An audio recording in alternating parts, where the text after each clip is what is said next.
I'm back, this time I think properly. Even though after a 3-month break, YouTube puts you right back at square one. It's honestly like playing snakes and ladders, but the entire board is just one big lubed snake. I was hoping to be back with 40,000 subscribers because this year is my 40th anniversary in the 40k hobby. Well, technically it's 36 because I had 4 years off at university where admitting your affinity for Warhammer would have meant sleeping alone every single night until after you graduated. I bought my very first model in 1985, so 2025 will actually make it 40 years of 40k for 40k subs, so to speak. And what better way to celebrate my 40th year in 40k than by looking at Games Workshop's brand new John Blanche Paint sets? What? Games Workshop didn't do them? Well, that seems like a massive oversight on their part. What a bunch of absolute wank.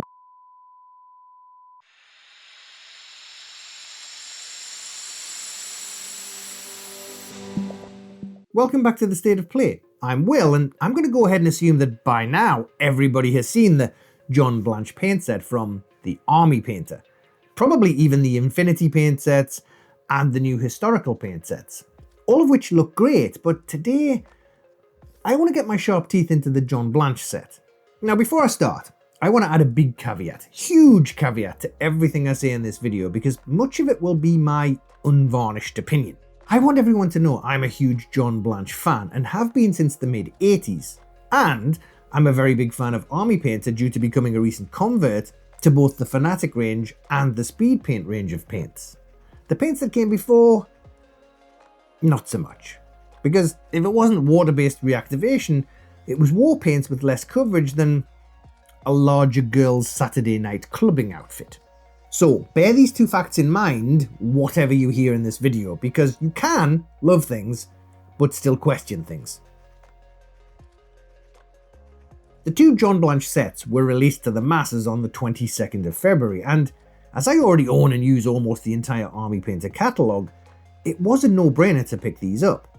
But I'm not going to pull any punches on what I genuinely think, because are these actually John Blanche Grimdark paint sets at all?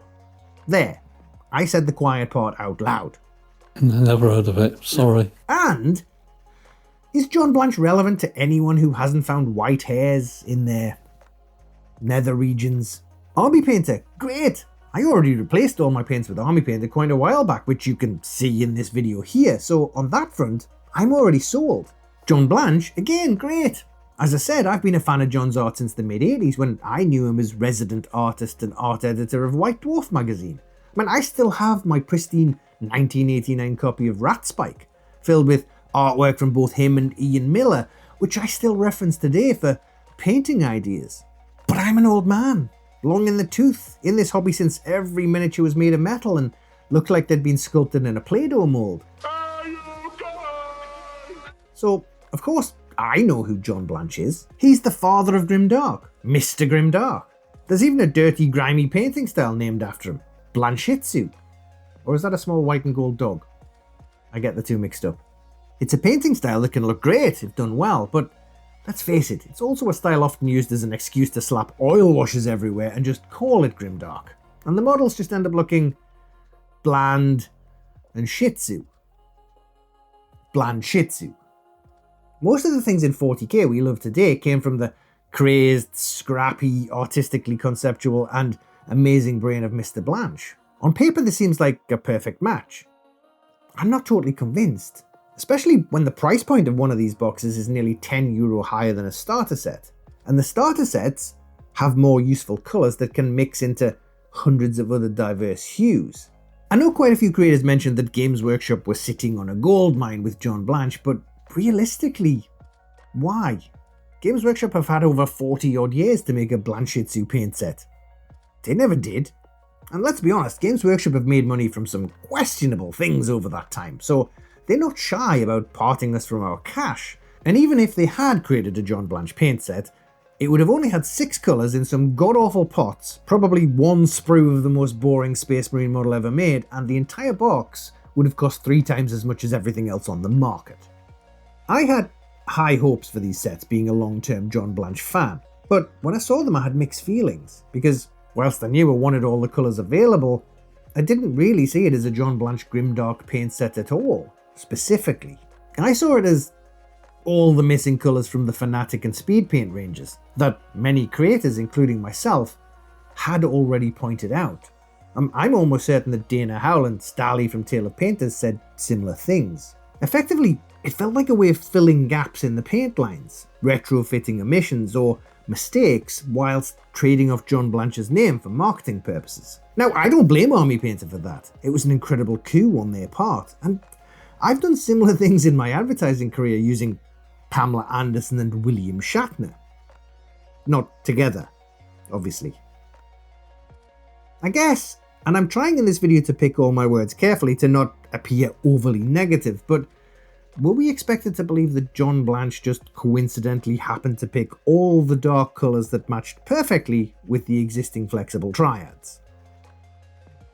When the Fanatic paint line was released, me and a few other creators actually mentioned that all the dark colours seemed to be missing.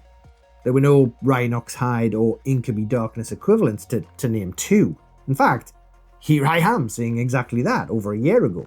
There's also a lot of the darker colours that I want to keep around, like Baraknur Burgundy and Galvobak Red, which are only really to fill the gaps in the Fanatic set where a much darker colour appears to be missing. So yes, it's fantastic we now have access to these missing colours, as I can now retire many more of my Citadel paints, but did John really pick them? Never heard of it, sorry. Or did Army Painter turn up at John's house and say, "Your name for a bag of cash"? Not that I'd blame anyone for either making or accepting that offer. I probably wouldn't have even noticed any of the things I mentioned in this video due to being blinded by my fandom of John Blanche if they hadn't added a grey in the black flexible triad here. You see, that's one I personally pointed out. And correct me if I'm wrong in the comments, but I was the first and I think only hobby YouTuber to moan about this missing grey. This is what I said. You see, every paint range suffers from the same issue. The jump from black to the next colour up is always too much. Abaddon Black to Mechanica Standard Grey, for example. Army Painter have done the same here.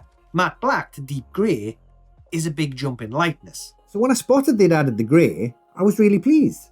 But then, I just couldn't help myself. I started to question where the ideas for all the other colours actually came from. I know, right? I have a problem. All those dark colours that magically and coincidentally slot neatly into the flexible triads. Wasn't it amazing that John Blanche, the man, the myth, the artistic legend, just so happened to pick those? I mean, Army Painter must have been beside themselves with surprise. Never heard of it, sorry. Just for laughs, and to indulge my somewhat cynical side, let's remove all the dark colours from the two sets as not really being John Blanche inspired. So we're left with these. Brilliant. I mean, there's nothing wrong with these.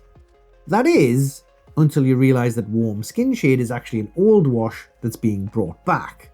It was very popular in the previous War Paints line and probably should never have been admitted in the first place, making this colour unlikely to be John's choice either, and more a product of back by popular demand. Any kind of ivory white was conspicuously missing from the Fanatic paint line, which I believe I also mentioned in my original video, so this has now been rectified. Probably not by John. Never heard of it, sorry. And if anyone tried to paint Blood Angels with the Speed Paint set, you might have noticed that none of the reds were that close to the correct colour. Well, enter Blood Moon Red. Moonbeam Yellow is another incredibly welcome colour, which kind of sits either here or here in two possible flexible triads and looks to fill the gap where an actual traditional yellow was missing. Now, great for Imperial Fists, which were possible before, if slightly the wrong shade of yellow. There's also a new Fiery Vermilion that finally adds a vibrant red. That's more of a red than pure red, which ironically wasn't very pure, nor very red, and tended to dry all washed out and disappointed looking. And as both these colours, Moonbeam Yellow and Fiery Vermilion, are quite punchy and vibrant, I'm struggling to see how grimdark these two actually are. But as colours that were missing, and colours that are found in some of John's more vibrant historical artwork, yes, totally, I'm in. All four of these previous colours are massively welcome additions to the Fanatic and Speedpaint ranges, but again, were they picked by John as grimdark paints? And finally there's Grim Rust, which now fills the hole between the Dark Rust and the Light Rust effects paints, which now bring these into line with a few competitors. So, yet again, John's choice? Never heard of it. So, once you've taken away all the colours in these sets that feel like they had little to do with John Blanche and were fixing an oversight in the previous ranges, you're left with 2 metallics, 2 washes, and a speed paint turquoise. Well, these are great, and feel genuinely unique to the Army Painter range. Grimdark Shadow being a kind of halfway house between a black wash and a brown wash, and Voodoo Shade being a bit like Citadel's Mortarian Grime, which is a wash I love, and now I can get a version from the Army Painter. The 2 metallics are dark versions of silver and gold, which make true metallic metal an easier feat, if you couple them with the previous Fanatic metallics. And the turquoise is a rather good blue-black colour, sort of a bluier, more transparent version of Grim Black. If anyone's familiar with Black Lotus from the Express colour line, it feels like what that colour probably should have been, had it not ended up as a apologetic wishy-washy blue-grey.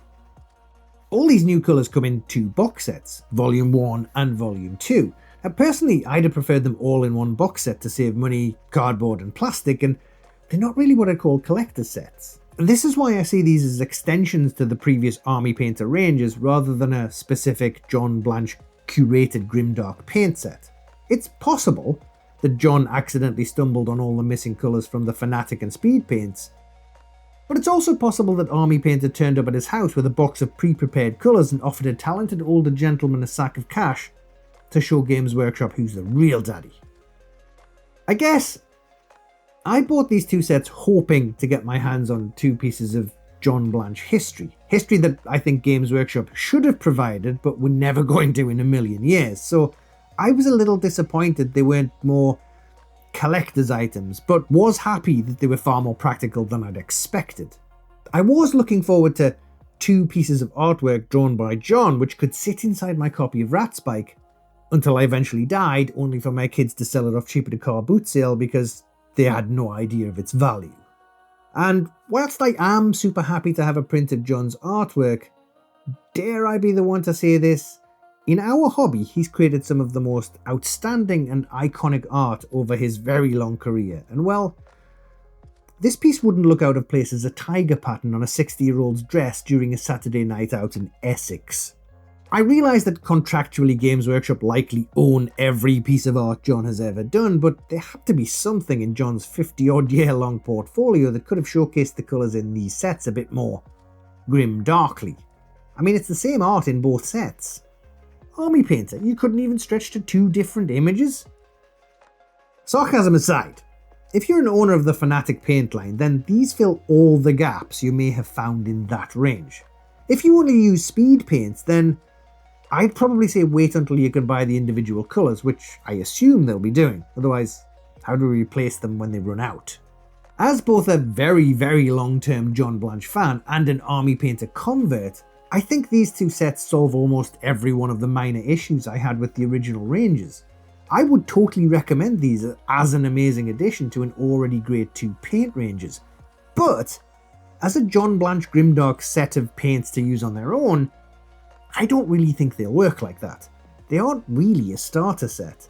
These 2 sets have, however, pretty much eliminated any reason for me to buy paint from Games Workshop anymore, with the exception of Rakarth Flesh. So Army Painter, if you're listening, that's your last hurdle, a Rakarth Flesh equivalent. We can save that for a State of Play paint set, if you want. Just 1 paint in a box. You can call it the State of Grey. Anyway, I hope this video hasn't come across as too negative and moany because that wasn't my intention. I do really like the John Blanche paint sets to fill the gaps in my collection and would absolutely recommend these for that reason. Maybe not so much as standalone sets. All that remains is to thank my amazing patrons who hung in there whilst I was sliding backwards down the lubed snake, and do check out my website at thestateofplay.co.uk where you'll find hobby tips and links to hobby products. And that's the State of Play for today. I'll catch you next time.